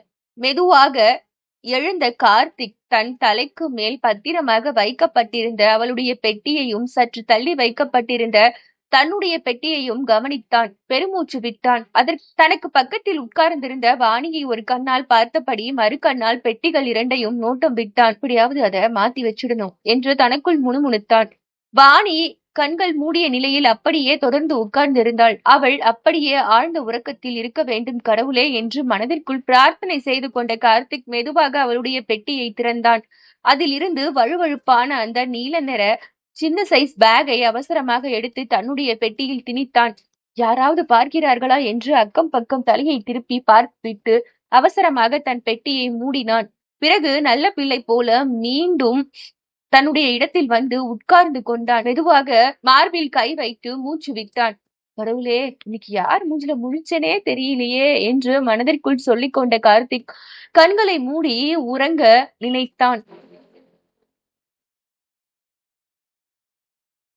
அத்தியாயம் 14. கார்த்திக் கண்களை மூடி அமைதியாக உட்கார்ந்திருந்தான். ஆனால் அவன் மனமோ அதிர்ந்து கொண்டே இருந்தது. அவன் அடுத்து என்ன நடக்குமோ என்ற பதட்டத்தில் ஒவ்வொரு நிமிடத்தையும் சிரமப்பட்டு கடத்தி வந்தான். அவன் பயணம் செய்து கொண்டிருந்த பிளைட் இன்னும் கொஞ்ச நேரத்தில் தரை இறங்க இருப்பதாக அறிவிப்பு அவனை மேலும் பதட்டப்படுத்தியது. அவன் கண்களை மெல்ல திறந்து பக்கத்தில் இருந்த வாணியின் இருக்கையை பார்த்தான். அவள் அதில் இல்லை. ஒருவேளை டாய்லெட்டுக்கு போயிருப்பா என்று தனக்குள் நினைத்தவனாக மெதுவாக எழுந்து தன்னுடைய ஹேண்ட்பேக்கை எடுத்து மடியில் வைத்துக் கொண்டான். பிளைட் தரை இறங்குவதை உடலில் அதிர்வுகளாக உணர்ந்தான். கண்களை மெதுவாக கழிவறையின் பக்கம் திருப்பினான். வாணி அதிலிருந்து வெளிப்பட்டு அவனை பார்த்து வந்து கொண்டிருந்தாள். அவள் முகத்தில் சீற்றம் இருப்பதாக அவனுக்கு தோன்றியது. கடவுளே, என்னை எப்படியாவது உயிரோட வீட்டுக்கு கொண்டு போய் சேர்த்துடு என்று தனக்குள் சின்ன பிள்ளை போல பயந்து முணுமுணுத்தான். அந்த நேரத்திற்கு சரியாக வாணி பக்கத்தில் வந்து நின்று அவன் தோள் மீது கை வைத்தாள். என்ன கார்த்திக், டென்ஷனா இருக்கீங்க போல இருக்கு என்றே சற்று அதட்டலான குரலில் விசாரித்தாள். அவன் ஒன்றுமில்லை என்பது போல தலையாட்டி விட்டு எழுந்து நடக்க ஆரம்பித்தான். அவனை பின்தொடர்ந்து இடித்து தள்ளுவது போல வந்த அந்த ஹேர் ஹோஸ்டர்ஸ் அவனுடைய காதில் முணுமுணுப்பாக, உங்ககிட்ட இருக்கிற அந்த பார்சலை என்கிட்ட கொடுத்துரு, அதான் உனக்கு சேஃப் என்று சொல்லிவிட்டு கார்த்திக்கை கண்டு கொள்ளாதவள் போல கடந்து நடக்க ஆரம்பித்தாள். கார்த்திக் அவள் சென்ற திசையை திரும்பி பார்த்தான். அதிர்ச்சியை தாங்கிக் கொள்ள முடியாதவனாக உணர்ந்தான். கார்த்திக் மெல்ல விமானத்திலிருந்து கீழே இறங்கினான். அந்த ஹேர் ஹோஸ்டர்ஸ் எங்கிருக்கிறாள் என்று கண்களால் துழாவி விட்டு நடந்தான். அவளும் கார்த்திக்கை பின்தொடர்ந்து நடந்து வந்து கொண்டிருந்தாள். எக்ஸ்கியூஸ் மீ சார் என்று தேன் தடவிய குரலில் அவனை அழைத்து, இங்க யாரும் இல்ல, கேமரா கூட இல்ல, செக்யூரிட்டி கூட ப்ராப்ளம் இருக்காது, உங்க கையில இருக்கிற அந்த பார்சலை என்கிட்ட கொடுத்துருங்க, அதான் உங்களுக்கு நல்லது என்று மெல்லிய குரலில் சொன்னாள். ஹலோ, நீங்க யாரு, என்ன நடக்குதுங்க, அந்த பார்சல்ல என்ன இருக்கு, எதுக்காக அந்த பார்சலை எடுத்து கொடுக்க சொன்னீங்க, இதெல்லாம் சொன்னாதான் நான் கொடுப்பேன் என்று கார்த்திக் புரியாத குரலில் அதே சமயம் சற்றே கோபமாக சொன்னான். அவள் மெல்லிய புன்னகையோடு, கார்த்திக், உங்க பக்கத்துல உட்கார்ந்து டிராவல் பண்ண பொண்ணு பெரிய ஸ்மக்லர், ஸ்ரீலங்கால ஒரு பெரிய டைமண்ட் வியாபாரி கிட்ட இருந்து விலை மதிப்பு இல்லாத ஒரு டைமண்ட அடிச்சுட்டு வந்திருக்கா. அத என்னோட பிரதர் எப்படியோ கண்டுபிடிச்சிட்டாரு. அதை என்கிட்ட சொல்லி அந்த பொண்ணை மானிட்டர் பண்ண சொன்னாரு. அவகிட்ட இருக்கிற பொருளை எப்படியாவது எடுத்து கொடுக்க சொல்லி என்கிட்ட சொன்னாரு. அதை எப்படி பண்றதுன்னு யோசிச்சுக்கிட்டு இருந்த டைம்ல தான் நீங்க அவ பக்கத்துல வந்து உட்கார்ந்தீங்க. உங்களை யூஸ் பண்ணி அந்த பொருளை நான் எடுத்துட்டு என்கிட்ட நீங்க சொல்றதை நான் எப்படி நம்புறது என்று கார்த்திக் கோபமாக கேட்டான். நான் ஒரு ஹேர் ஹோஸ்டஸ், என் நம்பிக்கை இல்லையா? எதை வச்சு இங்க நம்ப சொல்றீங்க? என்னோட அண்ணன் கஸ்டம்ஸ் ஆபீசரா இருக்காரு. இந்த மாதிரி நிறைய ஆட்களை இல்லீகலா அவர் பிடிச்சிருக்காரு. அவருக்கு நான் பல வருஷமா ஹெல்ப் பண்ணிட்டு இருக்கேன். இதுல ஒரு ப்ராப்ளமும் இல்ல. இன்னும் சொல்ல போனா உங்களுக்கு புண்ணியம்தான். கவர்மெண்ட்டுக்கு தெரிஞ்சதுன்னா இவ்வளவு பெரிய ஸ்மக்லிங் கேர்ள பிடிக்கிறதுக்கு ஹெல்ப் பண்ணீங்கன்னு மெடல் கூட கொடுத்து உங்களை பாராட்டுவாங்க. உங்க மேல எனக்கு நம்பிக்கை. ஓகே, உங்களை என்னோட அண்ணன் சுகுமார் கிட்ட கூட்டிட்டு போறேன். அவகிட்டயே நீங்க அந்த பொருளை கொடுத்துருங்க. என்று கோபமாக சொன்ன அவள், வாங்க என்று அவனை அதிகாரமாக அழைத்துவிட்டு முன்னே நடந்தாள். அங்கு என்ன நடக்கிறது என்று புரியாத கார்த்திக் குழப்பத்தோடு அவளை பின்தொடர்ந்து சென்றான். அவர்கள் இருவரும் ஒரு பெரிய ஏசி அறைக்குள் நுழைந்தனர். அண்ணா, இவர் கார்த்திக். அந்த பொண்ணு வாணிகிட்ட இருந்து டைமண்ட இவர் தான் எடுத்திருக்காரு. ஆனா என்ன நம்ப மாட்டேங்கிறாரு. அதனாலதான் உங்ககிட்ட கூட்டிட்டு வந்தேன். நீங்களே அவருக்கு எடுத்து சொல்லுங்க, பொருளையும் வாங்கிக்கோங்க என்று அவள் கோபம் மிகுந்த குரலில் குற்றம் சுமத்த, சுகுமார் கார்த்திக்கை சின்ன சிரிப்போடு பார்த்தார். மிஸ்டர் கார்த்திக், நான் சீனியர் கஸ்டம்ஸ் ஆபீசர். என்கிட்ட ஒர்க் பண்ற ஜூனியர் ஆபீசர் ஒருத்தர் மேல எனக்கு டவுட். அவர் லஞ்சம் வாங்கிக்கிட்டு இந்த மாதிரி ஸ்மக்லிங் எல்லாம் என்கரேஜ் பண்றதா ரொம்ப நாளா ரிப்போர்ட் ஆயிட்டு இருக்கு. அவரை எப்படியாவது பிடிக்கணும்னு ஒரு சின்ன பிளான். அதுல என் சிஸ்டர் ஒத்துழைப்பு தரதா சொல்லிட்டாங்க. சந்தேகப்படுற மாதிரி டிராவல் பண்ற எல்லாரையும் அவ மானிட்டர் பண்ணி என்கிட்ட ரிப்போர்ட் பண்ணுவா. சந்தேகப்படுற மாதிரி யாராவது ஃபிளைட்ல நடந்துக்கிட்டாங்கன்னா அதையெல்லாம் நோட் பண்ணி அவ என்கிட்ட வந்து சொல்லுவா. அந்த மாதிரி சிக்கின பொண்ணுதான் இந்த வாணி. அவ மேல 2, 3 தடவை கம்ப்ளைண்ட் வந்திருக்கு. அவ பொருளை கடத்திட்டு போறான்னு எங்களுக்கு தெரியும். ஆனா எப்படி கடத்துறாங்கிறத எங்களால ட்ரேஸ் பண்ணவே முடியல. இந்த வாட்டி நல்லா மாட்டியிருக்கா. ஸ்ரீலங்கால ஒரு பெரிய டைமண்ட் வியாபாரி கிட்ட இருந்து ஒரு விலை மதிப்பு இல்லாத வைரத்தை அவ கடத்திக்கிட்டு போறதா எங்களுக்கு தகவல். அவ ஒவ்வொரு தடவையும் ஒவ்வொரு பேர்ல டிராவல் பண்றா. ஒரு தடவை வாணி, ஒரு தடவை ராணி. மலேசியால இருந்து வரும்போது பானுன்னு டிராவல் பண்ணா. லண்டனுக்கு போயிட்டு வந்திருக்கா ஹெலன்ங்கிற பேர்ல. துபாயில இருந்து வரும்போது சாஹிரா. இந்த மாதிரி அவ பல பேர்ல பல விதமான பொருட்களை பல வருஷமா கடத்திக்கிட்டு இருக்கா. நீங்க மட்டும் இந்த தடவை எங்களுக்கு ஹெல்ப் பண்ணீங்கன்னு வைங்க, அந்த வாணிய மட்டும் இல்ல, அவளுக்கு பின்னாடி இருக்கிற குரூப்பையும் சேர்த்தே பிடிச்சிடலாம். நீங்க சொல்றதெல்லாம் ஓகே தான் சார். இப்போ இந்த பார்சலை நான் உங்ககிட்ட குடுத்துடுறேன். ஆனா இந்நேரம் பார்சலை காணோம்னு அந்த பொண்ணு தேட ஆரம்பிச்சிருப்பா. அவளுக்கு என் மேல சந்தேகம் வர நிறைய வாய்ப்பு இருக்கு என்று கார்த்திக் கவலையோடு சொல்லவும் சுகுமார் பலமாக சிரித்தார். கவலைப்படாதீங்க கார்த்திக், நீங்க ஏர்போர்ட்ல இருந்தே காணாம போயிட்டீங்க என்று அவர் கேலியான குரலில் சொல்லவும் அவன் திகைத்தான். அது எப்படி என்று புருவங்களை உயர்த்தி கேள்வி கேட்டான். ஆமா சார், நீங்க ஏர்போர்ட்ல இருந்து காணாம போயிட்டீங்க. உங்க அப்பாவுக்கு நீங்க ஏர்போர்ட் வந்து இறங்கி விட்டதா ஒரு மெசேஜ் மட்டும் வாட்ஸ்அப்ல அனுப்புங்க. உங்க அப்பாவுடைய நம்பரையும் உங்க வீட்டு அட்ரஸையும் என்கிட்ட கொடுங்க. நீங்க பாதுகாப்பா என்னோட சிஸ்டர் வீட்டுக்கு போய் ஸ்டே பண்ணிக்கோங்க. மத்ததையெல்லாம் நான் உங்களுக்கு பொறுமையா சொல்றேன். இடையில உங்களுக்கு ஏதாவது தேவைப்பட்டா என் சிஸ்டர் கிட்ட சொல்லுங்க. அப்புறம் உங்க செல்போனையும் சுவிட்ச் ஆஃப் பண்ணி பத்திரமா வச்சுக்கோங்க என்று சுகுமார் தொடர்ந்து அவனுக்கு அறிவுரைகளை வழங்கிக் கொண்டே இருக்க, அவன் தன்னை பொறியில் சிக்கிய எலியாக நினைத்தான். சார், இதனால எனக்கு எந்த பிரச்சனையும் வந்துடாதே. கண்டிப்பா வராது. ஒண்ணும் ஆகாது. தைரியமா இருங்க. சார், எங்க அப்பா பாவம் வயசானவரு. எங்க அம்மாவுக்கு ஒண்ணும் தெரியாது சார். எனக்கு இன்னும் 4, 5 மாசத்துல கல்யாணம் வேற சார் என்று அவன் தொடர்ந்து புலம்பினான். கார்த்திக், நீங்க படிச்சவர் தானே. நீங்களே இந்த மாதிரி பேசினா மத்தவங்களுக்கெல்லாம் எப்படி சார் தைரியம் வரும் என்று ரோஜா இடையில் புகுந்து அவனை திட்டினாள். வெயிட் ரோஜா. கார்த்திக், 2 நாள் தான் ப்ளீஸ்.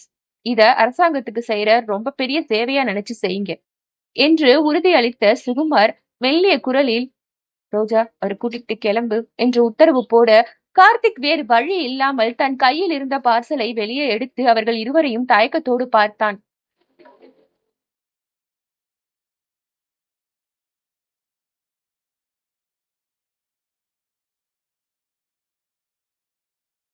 அத்தியாயம் 15. கார்த்திக் வாணியிடமிருந்து எடுத்த பார்சலை சுகுமாரிடம் கொடுத்தான். வெரி குட் கார்த்திக், நீங்க எங்களுக்கு மட்டும் இல்ல, நம்ம கவர்மெண்ட்டுக்கும் ரொம்ப பெரிய ஹெல்ப் பண்ணிட்டு இருக்கீங்க என்று சுகுமார் பாராட்ட, கார்த்திக் தயக்கத்தோடு புன்னகை சிந்தினான். சுகுமாரின் திட்டப்படி தன்னுடைய அப்பாவிற்கு மெசேஜ் அனுப்பிவிட்டு செல்போனை சுவிட்ச் ஆஃப் செய்து வைத்தான். கையோடு தன் அப்பாவின் முகவரியையும் போன் நம்பரையும் சுகுமாரிடம் கொடுத்துவிட்டு ரோஜாவின் வீட்டிற்கு சென்று தலைமறைவாக பதுங்கிவிட்டான். சுகுமார் கார் எடுத்துக்கொண்டு ரகசியமாக கார்த்திக்குடைய வீட்டிற்கு சென்று நடந்த எல்லாவற்றையும் நிதானமாக விளக்கி சொல்லவும் முதலில் வேதாச்சலம் காமாட்சி தம்பதிகள் பதறினர். கார்த்திக் எதுவும் ஆயிடாதில்ல என்று பல முறை காமாட்சி கேட்டதையே கேட்டு லேசாக சுகுமாரை எரிச்சல் படுத்திவிட்டு பிறகு மெல்ல தலையாட்டினாள். கார்த்திக்கும் சரி, நீங்களும் சரி, ரொம்ப பெரிய ஹெல்ப் பண்ண போறீங்க. அதனால உங்களுக்கு எந்த ஆபத்தும் வரவிட மாட்டோம் என்று சுகுமார் பலமுறை உறுதி அளித்த பிறகு வேதாச்சலம் சின்ன புன்னகையோடு தலையாட்டினார். என்கிட்ட ரவிசங்கர்னு ஒரு பையன் ஒர்க் பண்றான். அவன் பயங்கரமான ஃப்ராடுன்னு எனக்கு நிறைய ரிப்போர்ட்ஸ் வந்துட்டு இருக்கு. அவனை எப்படியாவது பிடிக்கணும்னு நான் ரொம்ப நாளா பார்த்துட்டு இருக்கேன். ஆனா என்ன பண்றது? எனக்கு சரியான ஆதாரம் கிடைக்கல. இப்போ கார்த்திக் மூலம் ஒரு வாய்ப்பு கிடைச்சிருக்கு. கார்த்திகை எப்படியோ பேசி சம்மதிக்க வச்சுட்டேன். நீங்க 2 பேரும் எனக்கு ஒத்துழைப்பு குடுத்தீங்கன்னா, கண்டிப்பா அந்த ஃப்ராட பிடிச்சிருவேன். ப்ளீஸ் கொஞ்சம் புரிஞ்சுக்கோங்க என்று சுகுமார் பொறுமையோடு எடுத்து சொல்லவும், வேதாச்சலம் சரி என்று மெல்ல தலையாட்டினார். நீங்க கவலைப்படாதீங்க. உங்களுக்கும் உங்க ஃபேமிலிக்கும் போலீஸ் கண்டிப்பா நல்ல பாதுகாப்பு குடுக்கும். உங்க மகனுக்கும் போலீஸ் கண்டிப்பா பாதுகாப்பு குடுக்கும். நீங்க எல்லாம் பாதுகாப்பா இருப்பீங்க. எங்களுடைய திட்டத்துக்கு 1 நாள் இல்ல 2 நாள் ஒத்துழைப்பு குடுத்தா போதும். Okay sir.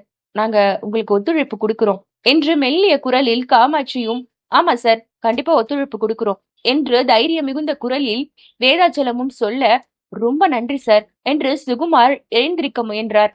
சார், என்னமோ ஒரு பேர் சொன்னீங்களே, அது என்ன பேரு என்று வேதாச்சலம் நெற்றியை தடவிக்கொண்டு கேட்டார். ரவிசங்கர். ரவிசங்கரா என்று வியந்த வேதாச்சலம், ஆமா சார், அவன் பயங்கரமான ஃப்ராடு. அவன் மேல நிறைய கம்ப்ளைண்ட் வந்துட்டு இருக்கு. அந்த ஃப்ராட புடிக்கத்தான் இப்ப பிளான் போட்டுட்டு இருக்கோம்.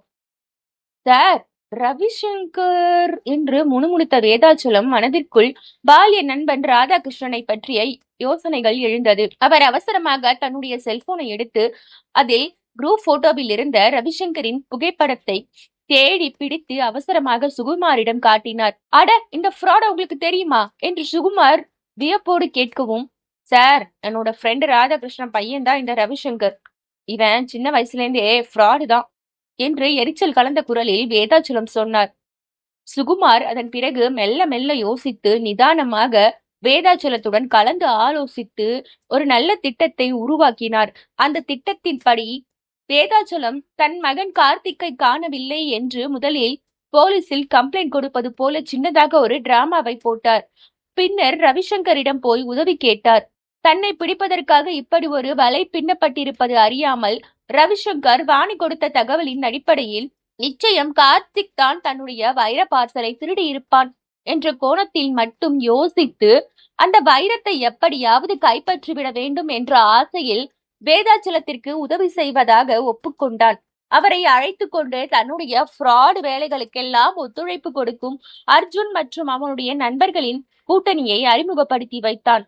கார்த்திக்கின் போன் நம்பரை டிராக் செய்து அவனை கண்டுபிடித்து விடலாம் என்ற போலியான நம்பிக்கையை வேதாச்சலத்திற்கு கொடுத்து அவரை தன் கட்டுப்பாட்டில் வைத்துக் கொள்வதற்காக அவரை தன் மனைவியிடம் இருந்து பிரித்து அவரை கடத்தி செல்வது போல அவன் ஒரு திட்டத்தை உருவாக்கினான். அதன்படி அவரை அழைத்து கொண்டு தாம்பரம் நோக்கி புறப்பட்டான். வழியில் அவரை எப்படியாவது மிரட்டி கார்த்திக்கிடம் பேசி அவனிடம் இருந்து பார்சலை பெற்றுவிடலாம் என்று ரவிசங்கர் மனதிற்குள் திட்டம் போட்டு கொண்டிருக்க, ஆனால் லோக்கல் இன்ஸ்பெக்டர் தமிழ்ச்செல்வன் எல்லாவற்றையும் தவிடுபொடியாக்கி விட்டு அந்த கூட்டத்தை கைது செய்தது ரவிசங்கருக்கு மிகப்பெரிய ஏமாற்றத்தையும் பின்னடைவையும் கொடுத்திருந்தது. தங்களுக்கு சாதகமாக எல்லாம் முடிந்த திருப்தியில் தமிழ்ச்செல்வனும் சுகுமாரும் வேதாச்சலம் மற்றும் கார்த்திக்கின் கைகளை மாறி மாறி பற்றி குலுக்கி சந்தோஷப்பட்டனர். மிஸ்டர் வேதாச்சலம், நீங்க போலீஸ் டிபார்ட்மெண்ட்டுக்கு ரொம்ப பெரிய ஹெல்ப் பண்ணிருக்கீங்க. உங்களை மாதிரி பப்ளிக் தானா முன் வந்து எங்களுக்கு ஹெல்ப் பண்ணா இந்த மாதிரி ஃப்ராடுங்களை ஈஸியா பிடிச்சுடலாம் என்று லோக்கல் இன்ஸ்பெக்டர் மனம் நிறைய பாராட்டினார். சார், நீங்களும் கார்த்திக்கும் பண்ண ஹெல்ப்புக்கு நன்றி சொல்லி உங்களை அந்நியப்படுத்த நான் விரும்பல. பொதுமக்களுக்கும் இந்த மாதிரி ஃப்ராடு கும்பலை பிடிக்கிறதுல ஒரு பங்கு இருக்கணும். அப்பதான் எங்களை மாதிரி ஆபீசர்ஸ் போடுற எஃபர்ட் பலிக்கும் என்று சுகுமார் சொல்லவும் தந்தையும் மகனும் ஒருவரை ஒருவர் பெருமிதமாக பார்த்து கொண்டனர். ஓகே சார், டைம் ஆகுது. என் பொண்டாட்டி வெயிட் பண்ணிட்டு இருப்பா, நாங்க கிளம்புறோம் என்று வேதாச்சலம் சொல்ல, ரொம்ப நன்றி சார் என்று கார்த்திக் கரம் குவித்து விட்டு அங்கிருந்து விடை பெற்று அப்பாவோடு வெளியே வந்தான். அவர்கள் இருவரும் இப்பொழுது ஒரு கால் டாக்ஸியை பிடித்து கொண்டு அதில் பயணம் செய்ய தொடங்கினர். உங்க அம்மா ரொம்ப கடுப்புல இருக்காடா என்று வேதாச்சலம் மெல்ல மகனுடைய தோலை தட்டி சொன்னார். என்னடா பாக்குற? பூஜாவோட பர்த்டேக்காக தானே நீ லீவ் எடுத்துக்கிட்டு வந்திருக்க. அத உங்க அம்மா கரெக்டா கண்டுபிடிச்சிட்டா. அவ ஒன்னும் என்ன மாதிரி மக்கு கிடையாது என்று வேதாச்சலம் சொல்லிவிட்டு கண் சிமிட்டினார். கடவுளே, கல்யாணத்துக்கு முன்னாடியே மாமியார் மருமக பஞ்சாயத்து ஆரம்பிச்சிட்டாங்களா என்று கார்த்திக்கின் மனதிற்குள் சின்ன புலம்பல் தோன்றியது. அதை பார்த்துவிட்டு அவனுடைய அப்பா கடகடவென்று சிரிக்க தொடங்கினார்.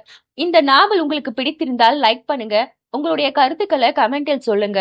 உங்க நண்பர்களுக்கும் உறவினர்களுக்கும் இது மாதிரியான நாவல்கள் மற்றும் சிறுகதைகள் கேட்க பிடிக்கும்னா அவங்களுக்கு இந்த வீடியோவை ஷேர் பண்ணி விடுங்க. இது மாதிரி இன்ட்ரெஸ்டிங்கான வித்தியாசமான சிறுகதைகள், அற்புதமான காதல் மற்றும் த்ரில்லர் ஆக்ஷன் கதைகளை தொடர்ந்து கேட்க மகிழும்பூ ஆடியோ நாவல் சேனலை சப்ஸ்கிரைப் பண்ணிக்கோங்க. அடுத்த ஒரு அற்புதமான நாவலில் உங்களை சந்திக்கும் முறை உங்களிடமிருந்து விடை பெறுவது மகி. நன்றி.